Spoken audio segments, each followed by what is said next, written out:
अस्सलाम वालेकुम, you watching chemistry with Awais Hakeem. और आज हमने डिस्कस करना है जी, इतने दिनों बाद पेपर हो रहे थे भाई, बिजी थे, ठीक है।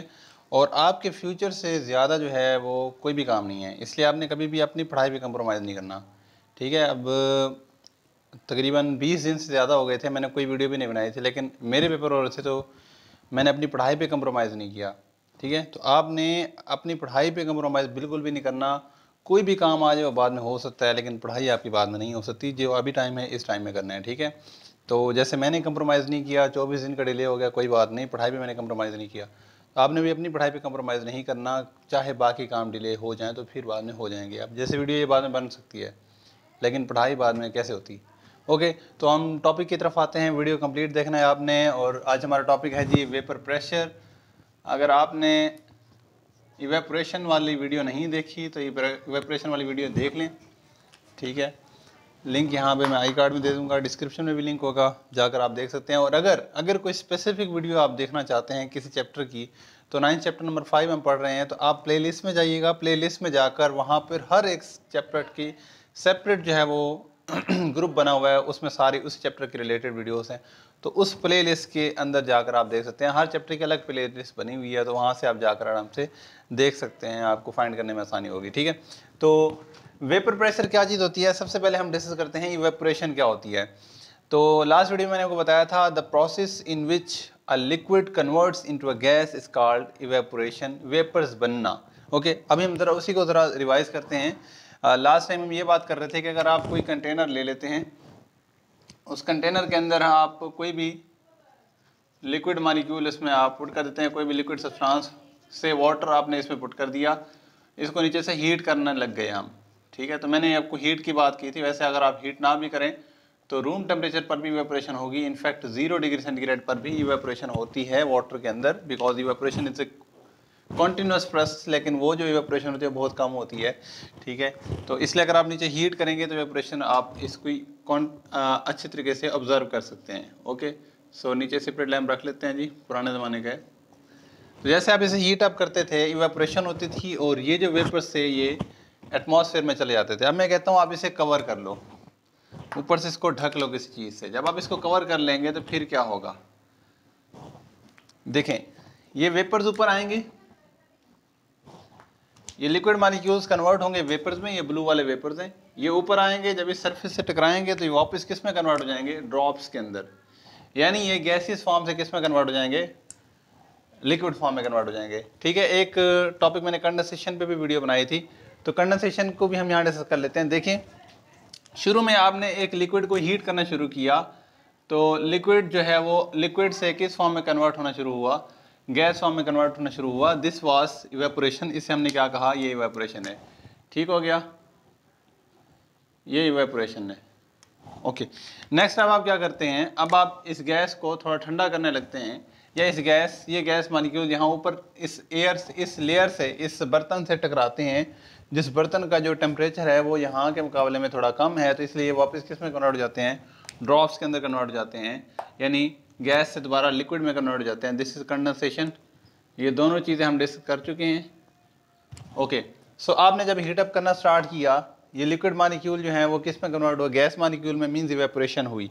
आहिस्ता आहिस्ता इवेपोरेशन का रेट बढ़ता गया और साथ साथ कंडेंसेशन भी स्टार्ट हो गई। जब ऊपर मॉलिक्यूल टकराने लगे तो कंडेंसेशन होने लग गई।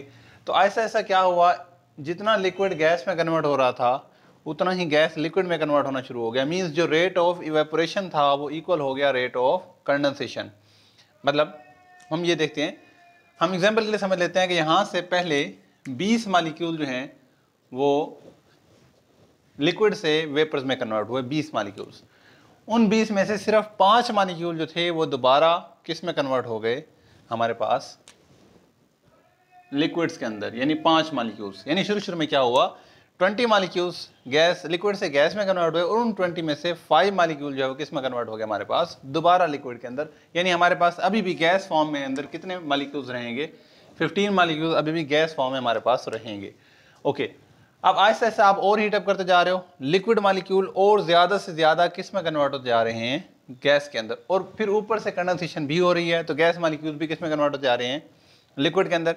आहिस्ता आहिस्ता क्या होगा कि ये इवेपोरेशन का जो रेट है वो कंडेंसेशन के इक्वल हो जाएगा। मींस कि यहाँ से जा रहे हैं 5 मालिक्यूल, लिक्विड से जा रहे हैं गैस फॉर्म में, और फिर गैस से लिक्विड फॉर्म में दोबारा 5 मालिक्यूल्स आ रहे हैं। मीन जो रेट ऑफ इवेपोरेशन है इक्वल हो गया रेट ऑफ कंडेंसेशन के। 5 मालिक्यूल ही लिक्विड से गैस में कन्वर्ट हो रहे थे, 5 मालिक्यूल गैस से लिक्विड में कन्वर्ट हो गए। इस पॉइंट पर हम इसे बोलेंगे डायनामिक इक्विलिब्रियम।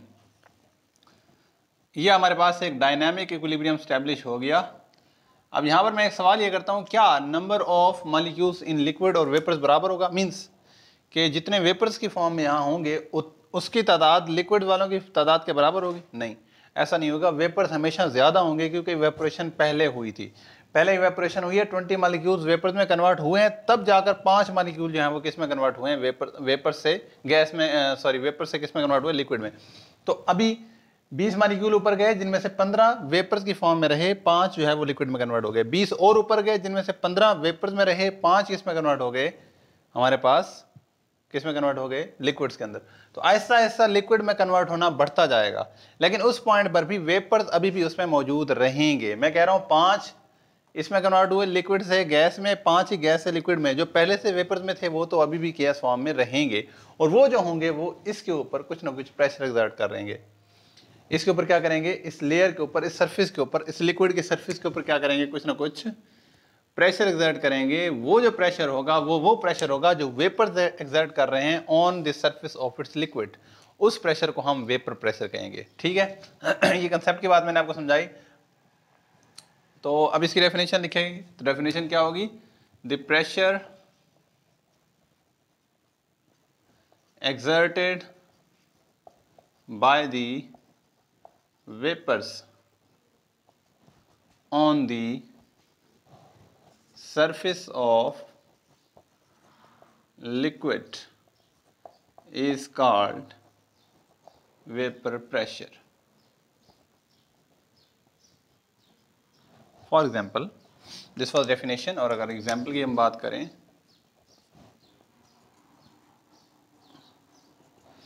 एग्जाम्पल ये है जी, vapor pressure of water is 4.58 millimeter of mercury at 0 degree centigrade. ये एग्जाम्पल है। ठीक हो गया, कंसेप्ट समझ आया? ओके। अब हम बढ़ते हैं, वेपर प्रेशर समझ आ गया। अब हम बढ़ते हैं इसके फैक्टर्स की तरफ। कौन कौन से फैक्टर्स हैं जो इसको अफेक्ट करते हैं? यकीन फैक्टर्स पे ये डिपेंड करता है वेपर प्रेशर। तो सबसे पहले जो हमारे पास फैक्टर है वो है नेचर ऑफ लिक्विड, कि किस लिक्विड के अंदर आप इवेपोरेशन को देख रहे हैं। नेचर ऑफ लिक्विड क्या है? सो फैक्टर्स में पहला है जी हमारे पास नेचर ऑफ लिक्विड। अच्छा, नेचर ऑफ लिक्विड में हमारे पास एक लिक्विड या तो पोलर होगा या हमारे पास नॉन पोलर होगा। मैं एग्जांपल भी लिख देता हूँ, दिस इज पोलर,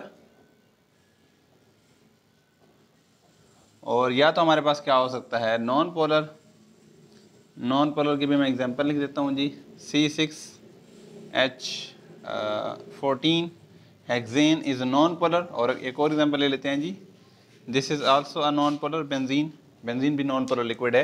तो अगर लिक्विड पोलर होगा तो इसमें इंटरमॉलिक्यूलर फोर्सेस स्ट्रॉन्ग होंगी, और अगर नॉन पोलर होगा तो इसमें इंटरमॉलिक्यूलर फोर्सेस वीक होंगी। अगर लिक्विड नॉन पोलर है तो उसमें इंटरमॉलिक्यूलर फोर्सेस वीक हैं, वो जल्दी वेपर्स में कन्वर्ट होगा। जितना जल्दी वेपर्स में कन्वर्ट होगा उतना जल्दी कंडेंसेशन, उतना जल्दी इक्विलिब्रियम, उतना ज़्यादा वेपर प्रेशर होगा। नॉन पोलर जो होंगे वो देर से किस में कन्वर्ट होंगे? वेपर्स में। वेपर्स में देर से कन्वर्ट होंगे, कंडेंसेशन जल्दी हो जाएगी। जब वेपर्स में देर से कन्वर्ट हुए, कंडेंसेशन जल्दी हो गई, तो हमारे पास जो number of molecules in vapour form होगा वो कम रहेंगे, इसलिए वेपर प्रेशर कम रहेगा। इसको दोबारा मैं रिवाइज करवाता हूँ। देखिए, अगर इंटरमॉलिक्यूलर फोर्सेस स्ट्रॉन्ग नहीं है, वीक है, नॉन पोलर है, तो ये बहुत जल्दी से वेपर फॉर्म में कन्वर्ट होगा। जब बहुत जल्दी से, यानी बहुत ज़्यादा मॉलिक्यूल एक साथ वेपर फॉर्म में कन्वर्ट हो जाएंगे, उनमें से कुछ मॉलिक्यूल दोबारा लिक्विड में आ रहे होंगे, लेकिन ज़्यादा मॉलिक्यूल अभी भी वेपर फॉर्म में रहेंगे। लेकिन जब इनमें यानी 5-5 का रेशियो आ जाएगी, means rate of condensation and rate of evaporation बराबर होगा, तब इसमें ज़्यादा मॉलिक्यूल्स अभी वेपर फॉर्म में रहेंगे और ज़्यादा वेपर प्रेशर होगा। लेकिन अगर आप पोलर की बात करते हैं तो पोलर जैसे ही वेपर्स में कन्वर्ट होगा, क्योंकि इनमें इंटरमॉलिक्यूलर फोर्सेस ज़रा स्ट्रॉन्ग है, तो ये ज़्यादा जल्दी प्रेफर करेगा लिक्विड फॉर्म में आना। यानी कि जब इक्विलिब्रियम एस्टेब्लिश होगा, डायनामिक इक्विलिब्रियम आएगा, उस वक्त वेपर्स में मॉलिक्यूल्स कम होंगे, ज़्यादा मॉलिक्यूल लिक्विड में वापस आ चुके होंगे, मींस आपके पास वेपर प्रेशर क्या होगा, कम होगा। ठीक हो गया, समझ आ गई। नेक्स्ट है जी हमारे पास नेचर ऑफ लिक्विड के बाद दूसरा पॉइंट है हमारे पास साइज ऑफ मॉलिक्यूल्स का। बड़ा इंपॉर्टेंट पॉइंट भाई, साइज ऑफ मॉलिक्यूल्स।